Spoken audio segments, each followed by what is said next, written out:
তোরা হিন্দুরা যে রাস্তায় এভাবে আন্দোলন করতেছস, মুসলমানরা যে তোরা মারতেছস, আর মুসলমানরা যদি রাস্তায় নামে তোরা কি দাঁড়াইতে পারবি? কারণ এই বাংলাদেশে হিন্দু বেশি না মুসলমান বেশি ভাই?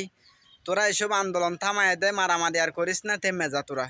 বুঝছস? এইভাবে আর মারামারি করিস না, দেশটা আর অস্থিতিশীল বানাইস না, খারাপ বানাইস না সরকারকে। পরে কিন্তু মাইর খেয়ে পরে দেশ চালান লাগবো। বুঝছস? ইন্ডিয়ান শক্তি নিয়ে তোরা যে এগুলা করতেছস, তোদেরকে ফিডালে ইন্ডিয়া কি এসে কি করবো ভাই? এই জন্য এইসব আন্দোলন তোরা থামায় যা, তোরা ভালো হয়ে যা। বুঝছস?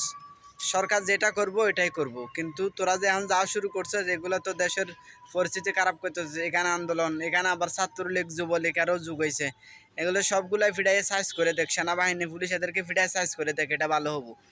এইভাবে মানে মারামারি না করে, কারণ সবগুলার ফিডাইয়ে সাইজ করে দেন। সরকারের উচিত সেনাবাহিনী পুলিশ দিয়ে এদেরকে ফিডাই সবগুলার সাইজ করে দেওয়া, এটা ভালো হবে।